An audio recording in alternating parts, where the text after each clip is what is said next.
Masaligon ang Cebu City Police Office CCPO nga mahuman gyud nila og limpyo ang kadalanan sa dakbayan sa moabot Hunyo 12. Ang maong adlaw mo ang gihatag nga ultimatum ni Cebu City Mayor Michael Rama sa kapulisan sa paglimpyo sa kadalanan sa dakbayan gikan sa mga street dwellers, basura, vandalismo ug uban pa.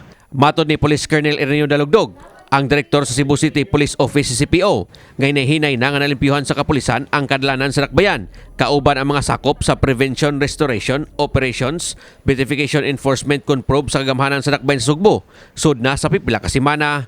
Gani pipila na usab kahigayon nga nag-walkthrough ang mayor sa milabayng mga semana, kauban ang city director sa kadalanan sa dakbayan, aron mas maklaro pa unsa ang angay nga limpyuhan sa kadalanan sa dakbayan.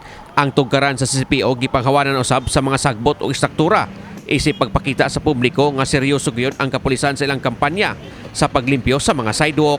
Kaganiha among naabtan si Dalugdog nga misusi sa pagpanindo sa sidewalk sa CCPO aron masigurong nindot kini sa umaabot Hunyo 12. Gawa sa mga sidewalk ang mga pader sa dakbayan o ubang establishmento nga napuno usab sa vandalismo, ilan usab nga gipangpintalan aron monindot na kini pagbalik sumala ni Dalugdog. Ilan na usab gipanghipos ang mga street dwellers sa kadalanan sa dakbayan. Itong mga kapulisan, Police Station 1 hangtod Police Station 11, aduna tay mga simultaneous activities, aduna tay regular na beautification and mural painting activity na gipahigayon uban ang atong mga stakeholders, atong mga other partner agencies. Nagtap pud ta sa mga barangay captain, mga barangay officials kay dili lang ni siya mahimo gyud sa atong mga kapulisan, no.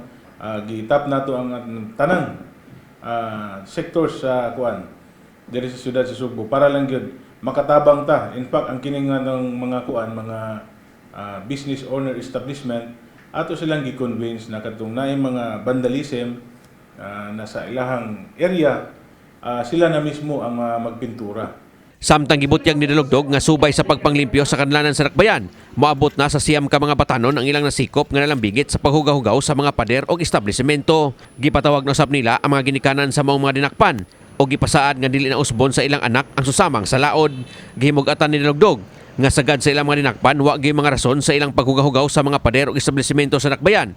Gawas lang nga ila kining tripping. Usually ginabuhat nila ni kanang nasa mga kadlawon, alauna, alas 2 sa kadlawon. Ang katong mga tao nga involved ani. Okay. Dala sila og katong mga pang-spray nga pintura. Mga batanon kasagaran. Kasagaran mga batanon. Kini si Greggy Magdadaro alang sa My TV Cebu.